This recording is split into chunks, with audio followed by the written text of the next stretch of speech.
to move society forward.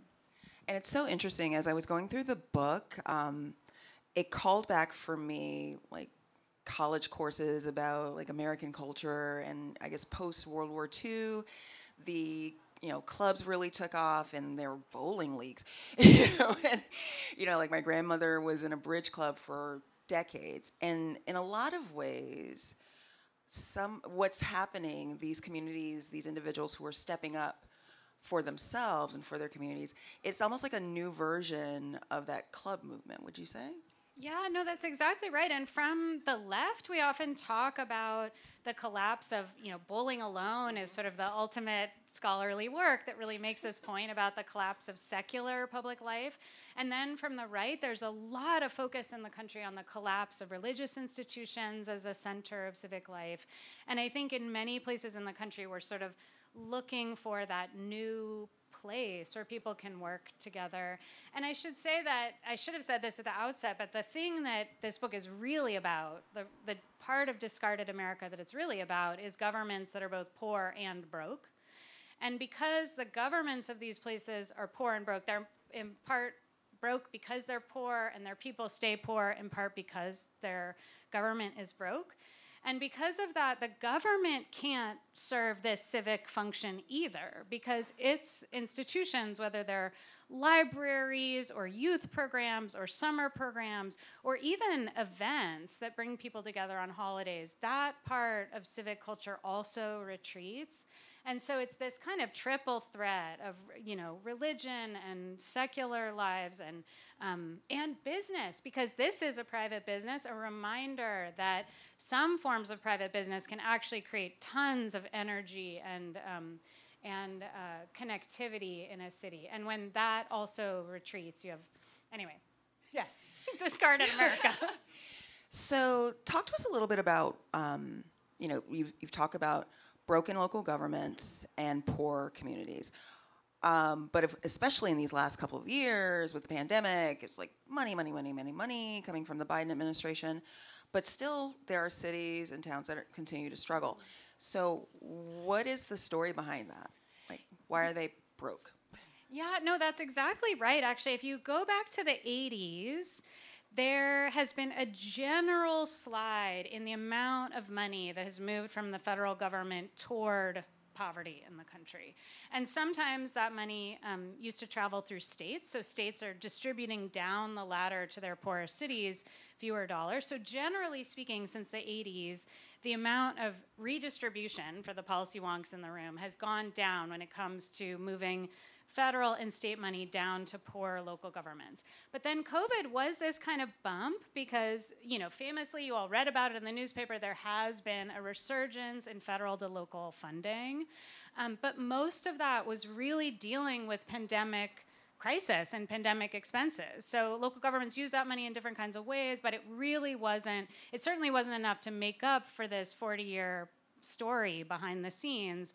But it also wasn't sustained, and it remains to be seen what it looks like going forward. But this level of local government inequality has certainly not been smoothed over in the last 2 years. And so in the book itself,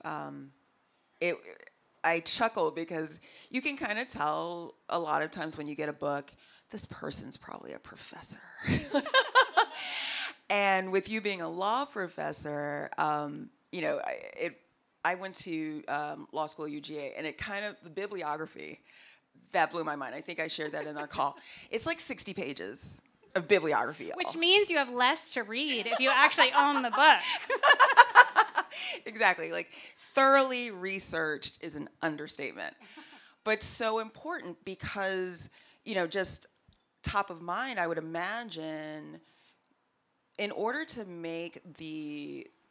have the thesis that you have and to make the arguments that you make, it's almost like you're inviting yourself, or not inviting yourself.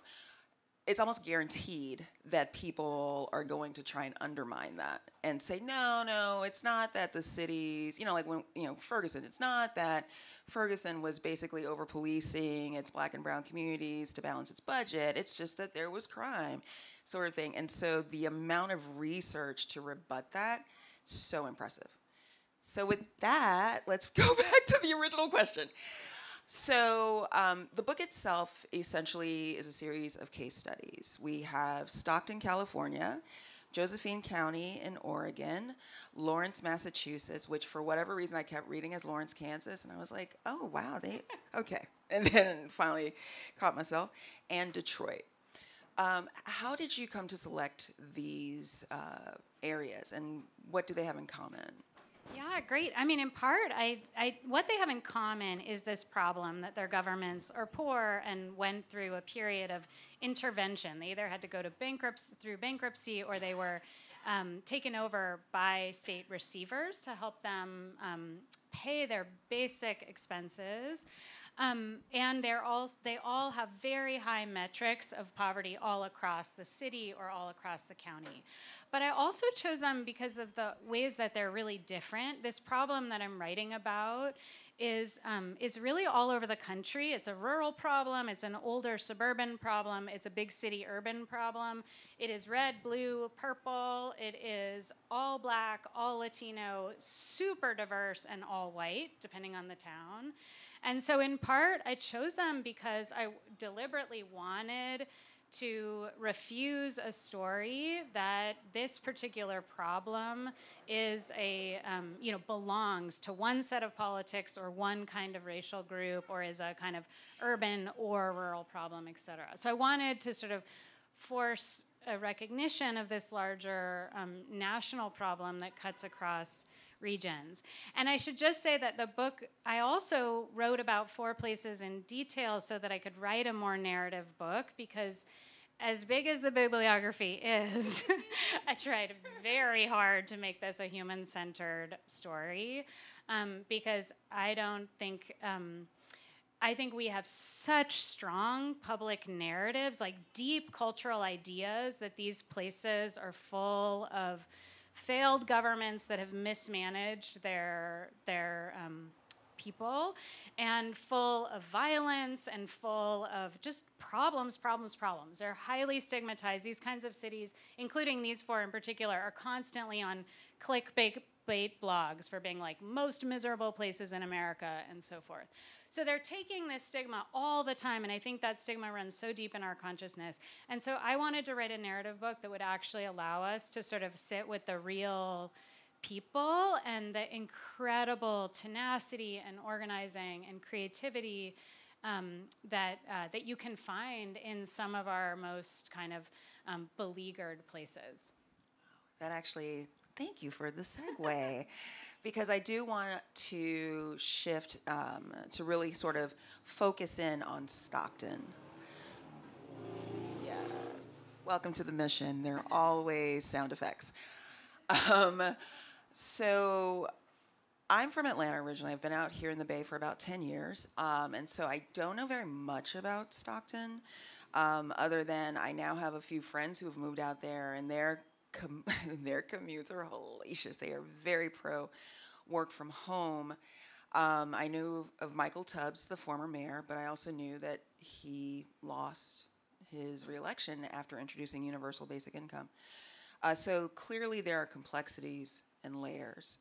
And to your point about wanting to really incorporate a human narrative into this work, your first chapter in the section on Stockton, I want to make sure I get it right, is titled, "I Won't Give Up on You Ever." And you start with the story of just loss, like in one word. Edison High School experienced the deaths of 10 students over 2 years, most of them by gun violence, I believe. And it sounds like the local officials kind of do what local officials always do: thoughts and prayers, more police, we're going to prosecute. And what struck me was, at least from them, a fundamental lack of empathy and compassion, and also long-term thinking. So how did the community step in and fill that gap? Yeah, that's so striking to me that you use that word loss. I mean, that section of the book is a very heartbreaking section, and as I wrote it, I literally sat at my desk crying. And So it's beautiful the way you put that question.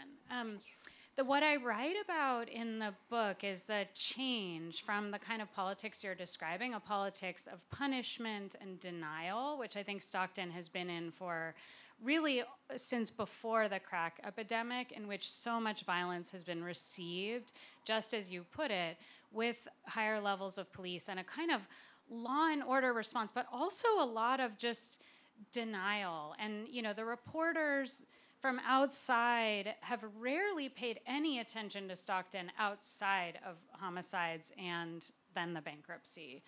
So there weren't a lot of larger public stories about sort of who or what Stockton was. And this larger social movement began in the aftermath of the Great Recession at a point that by anyone's metric is Stockton's low point. I mean, the city has just been hit so hard by the recession, by the foreclosure crisis, terrible cuts across its budget, the bankruptcy, on and on. It's just and its mayor has just been arrested and taken out. That's never good. It was a dark moment. Yeah. So the city is really in a moment of crisis. And I think it's interesting in Stockton, that crisis opened space for very ambitious political change. So I'm not going to try and pretend that it was great that all those terrible things happened. There was just horrible human loss across that period. But it did churn the politics of the city, and it made space for then city council member Michael Tubbs, who represented this real understanding of the level of trauma that the people of Stockton had been carrying really since the crack epidemic and the peak levels of early 1990s violence, and the way that witnessing and experiencing that violence and the loss of people to homicide, addiction, and incarceration as our main response to that period of Stockton's history had just embedded this generation of orphaned kids and really traumatized kids who had come into their 20s. And the hypothesis on the ground in Stockton was that the crack epidemic is showing up again in the resurgent homicide rates in Stockton, because these 20-somethings were children in this city or some other very poor city at the peak of crack homicides. And so, again, incarceration as the main public response to that suffering. And so Tubbs and his coalition, I think, really understood that there were deep investments in the people that were needed: mental health, youth programs, summer programs, literacy work, and grieving, like a certain amount of public ritualistic grieving to actually mark what people had been through. And that coalition really wrapped its arms around the poorest neighborhoods in the city that have a vicious history of racial segregation and had a 21-year life expectancy difference from the wealthier sides of town. So when you let a problem like this sit for that long, I mean, imagine what, from one side of town to another, a 21-year life expectancy difference, how you get there. And anyway, so that's not a problem that there's a playbook to solve. So instead, they have to really kind of do this and that and that and that and this experiment and that one, and you do this and you do this and I'll run that, and you get this kind of larger wave of change that starts to build in the city and eventually makes him mayor, and et cetera. So my sense is that these weren't professors and researchers who were I've studied these great examples of creating deeper, resolving community trauma. How were they finding their way? How did they even get started? Yeah, well, some of them were in the hospitals and in more formal public health roles. And actually, many of them, including, just young people who got involved in this movement work, were tracking neuroscience that was coming out that was showing the levels of neurological consequences during child development of exposure to violence. So the truth is that the nerdy professors were out there doing their thing, and there was a huge wave of research about the consequences of exposure to violence and about just trauma in general and how it sort of changed kids' life chances. And they were paying attention to that. But then it's not the professors who figure out what to do to operationalize that research. It's the community members. And, the work began with really modest projects. I mean, when you're broke, the government was seriously broke. This is post-bankruptcy. They've got zero margins. Michael Tubbs, as councilman and as mayor, had no money to work with. And so much of the effort really is born out of citizen activism and out of grant seeking and all kinds of scrappy fundraising that they engaged with. But they early on worked on really modest projects, like these parks that had been taken over by, or had been, had become sort of conceived of as dangerous because of gun violence and the remembrance of gun violence that lays on land after it's taken place. And these parks were not being used, and there were, amazing movements, including by Jasmine Della Fosse, this incredible community activist who suffered through those Edison homicides, and then herself, as a 17-year-old, joining the city hall as an intern, really started to build a youth movement around reclaiming parks. And the people there understood that not just as like a cleanup job where we rub out the graffiti, but a deeper sort of re-empowerment of the community. Like, we can make this better. We are not simply like victims of this downward trajectory.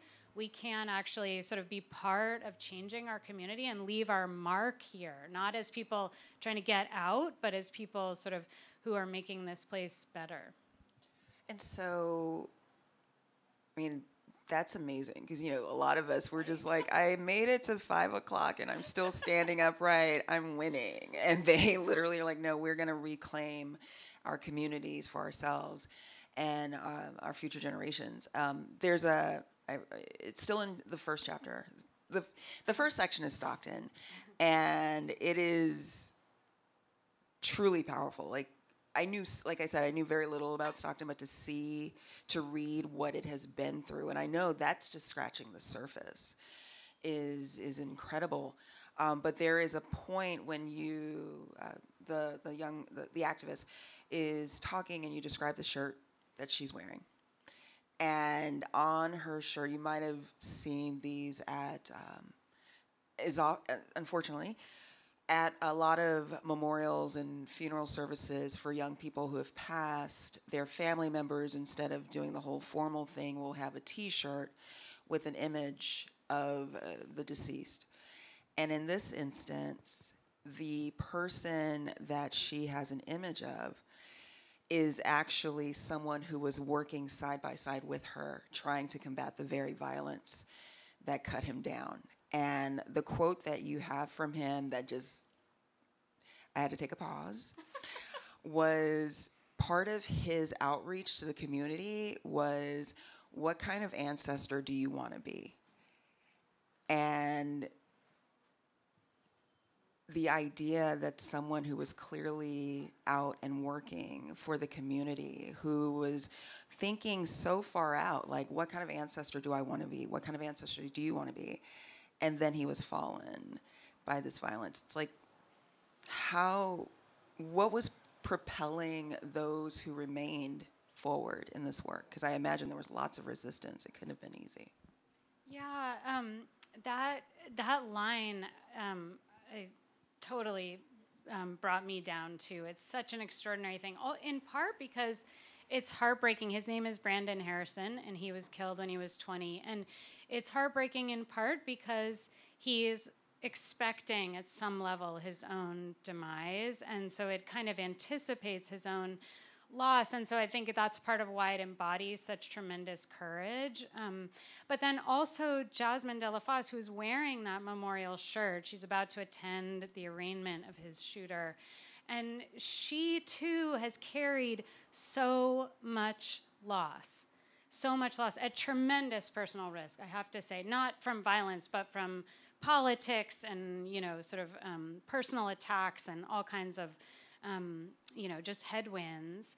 And yet, just this immense courage to show up for other people. And in his honor, his mother has built an organization called Be Smooth that is this incredible anti-trauma effort to really, the next generation of this work in Stockton. Jasmine is on their board. And so Brandon is an important ancestor in Stockton. I mean, that's what's so amazing about it, is that to this day, his memory is an important part of the youth work that goes on in the city. And yeah, so in some ways, he has been redeemed in exactly the way that he would have hoped. So has the work been sustained, or would you say the changes in the efforts are, dare I say, permanent, or what's the outlook for it? Yeah, Stockton, the way I would describe Stockton is, I don't know if some of you saw this, but Reverend Barber, who's an important NAACP leader, such an amazing leader of the Moral Mondays movement in North Carolina, and just an important social justice figurehead for all of us. He had an incredible speech where he described how Black history teaches you that often society will take 4 steps forward and 3 back, but you have to own that advance. You have to own the one that you took. And I think this has been so powerful to me in reflecting on Stockton, because I do think that some of the advances were lost. I think there are a few corridors of misinformation that I think were important to bringing down Michael Tubbs as a mayor, and he lost in his re-election bid, and I think that was a terrible setback, not only because of him, because this was never about, as Jasmine put it beautifully when I talked to her just Sunday, she said this could never be one campaign, one cause, one candidate, and it never was. It was never just Tubbs. But unfortunately, he was felled in a larger movement that brought down lots of people, school board member, a lot of really good people. And so they did take, I think, retreat in kind of centering a vision of local government that is about healing and about people. I mean, Michael Tubbs is the only mayor I've ever come across in America who harassed his staff to know if they had gotten ACE scores down, which are the adverse child experiences that are measured as part of trauma therapy and interventions. And, that's not a normal thing that mayors ask their staff. Mayors ask their staff about, they drive redevelopment projects, they drive big, courting rituals with major employers, to really be trying to see through gains on a long-term measure like healing from childhood trauma is politically foolish, right? I mean, let's just be honest. Like, you're not going to bring home gains on ACE scores in a 2 or 4 year election cycle. And I think Tubbs owned that, his coalition owned that. They went for the hardest problem, and they owned that that was their priorities. And I think they believed that they could see it through politically. And I think, there were some forces. And the UBI thing is a really important example. The UBI thing was only $500 a month for 2 years for 125 people. This is a 325,000 person town. So tiny, tiny little experiment that's going on at the margins of politics, paid for exclusively by philanthropy. But the story about Tubbs was like giving free money to every poor person, which was a total, it was just wrong. It was a misunderstanding of how that program was paid for and its scope.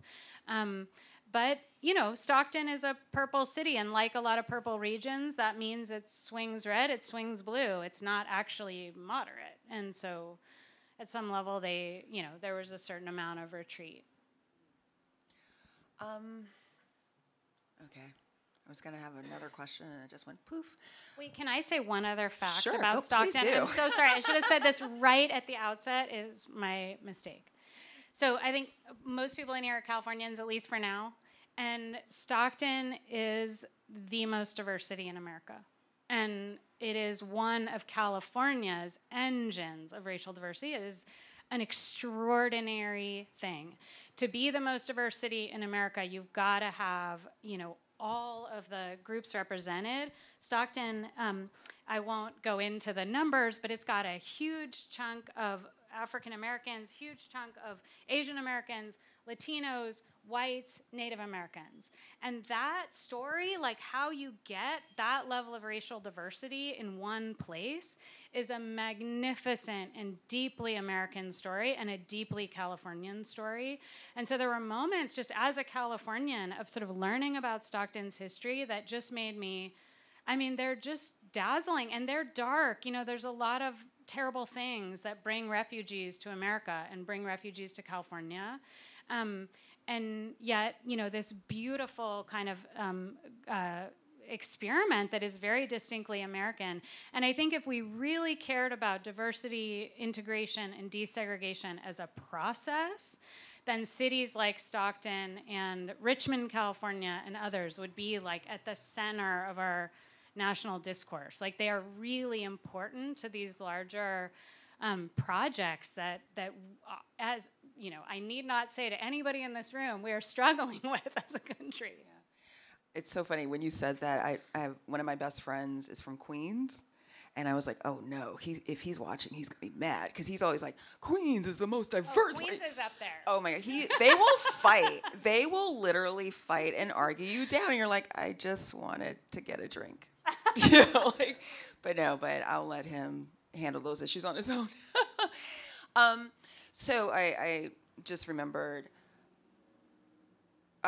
You touched on earlier about how as this kind of government brokenness has continued, like the deterioration has continued, there's been a loss, libraries, community programs, so on and so forth.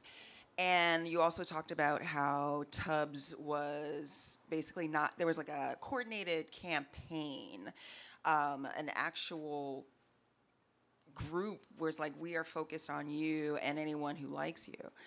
I want to touch a little bit, because it seems like they were able to fill a vacuum because there wasn't local press. And that's happening in a lot of communities. Did you see that absence played a role in the problems in the other communities as well? Yeah, well, this gets back to your beautiful intro about civic life, because, Thank you. you know, reporters are part of civic life, and local newsrooms are part of civic life. They're part of how people understand that elections are happening, and that, you know, budgets are important, and that, you know, how their local governments spend their money, who's in office, and so forth. And America as a whole is at, you know, many of you are very aware of this, at you know, going through this period of dismantling local newsrooms and going through a period of epically low voter turnout at the local level. And the combination of those two things, of sort of lower information electorates who are not being exposed to a lot of local news coverage, and then lower voter turnout rates, especially among 20-somethings. Lots of you are in here. And that confluence of problems is especially high in really poor places, because the ad revenue and so forth to support local journalism is weaker. And so I think you get this, you know, an acute version of this, what is a problem everywhere. The internet, by the way, has made this problem worse, because the internet gives us so much control over what we read. And so there aren't that many people who like go looking for news about local politics.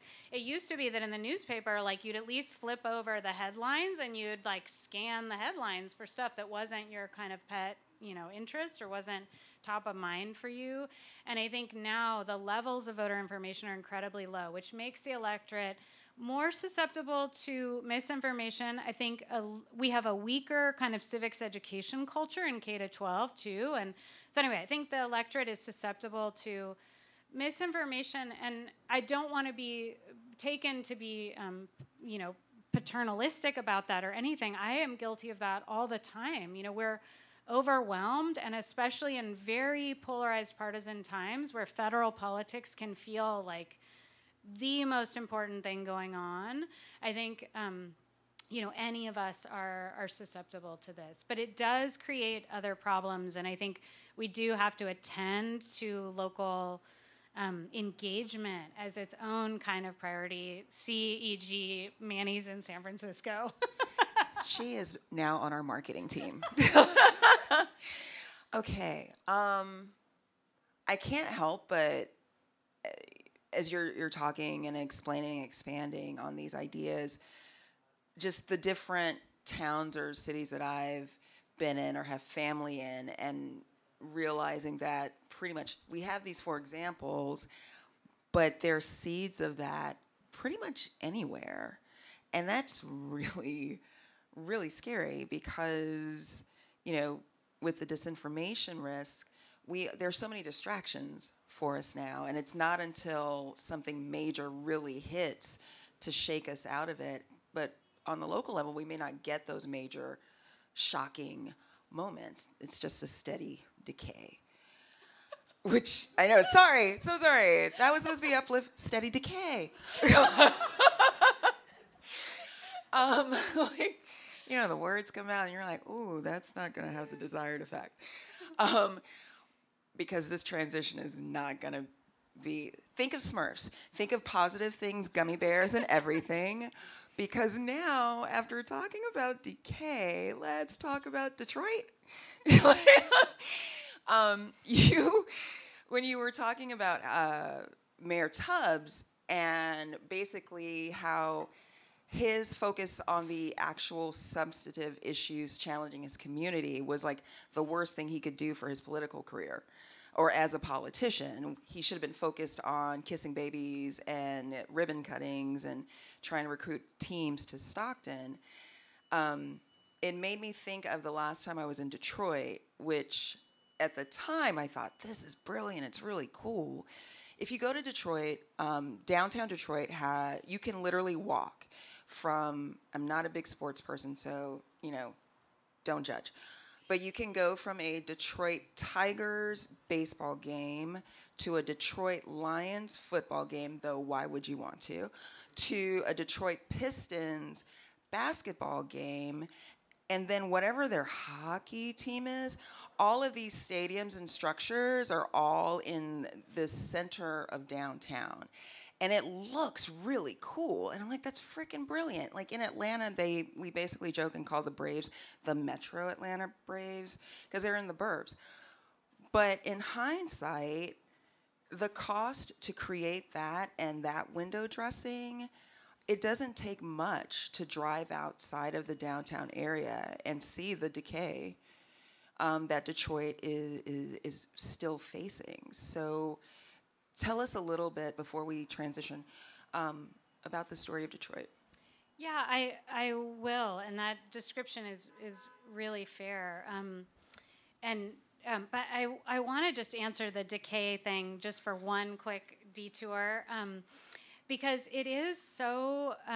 There's a story you can tell about any of these places that emphasizes that arc of decline. The truth is that this kind of stuff, the problems have been around for so long that, and especially with the opioid crisis, I mean, most poor places in the country are either at a peak level of addiction or a peak level of trafficking related to that crisis. And so there's no question you can tell a sort of story of that kind of systemic decline. But one tiny little detail that I'll share with you is that one of the cities in here is Lawrence, Massachusetts, which is a smaller mill town, post-industrial town. And Lawrence was labeled by Boston Magazine as the most godforsaken city in Massachusetts, and under a headline that referred to it as the city of the damned.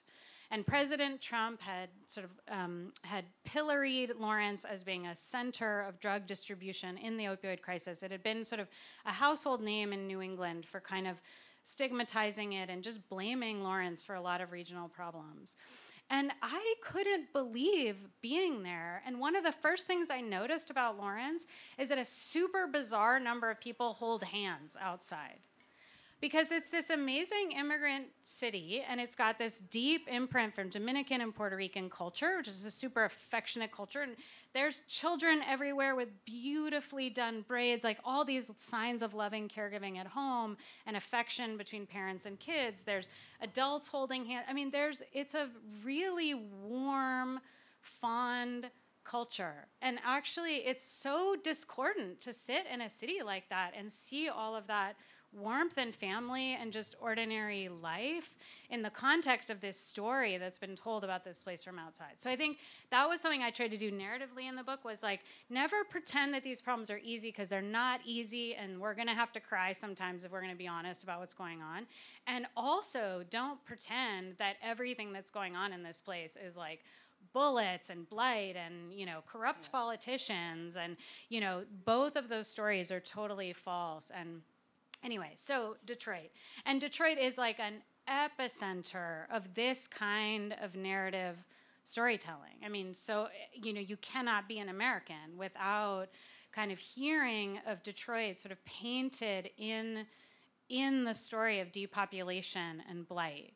And I think so much of the story of Detroit is also loaded with tons of racial bias about Black self-governance. So I don't think you can spend 5 minutes listening to press about Detroit from outside without really hearing the overtones of racism that sort of the rise of Black Detroit meant the fall of Detroit.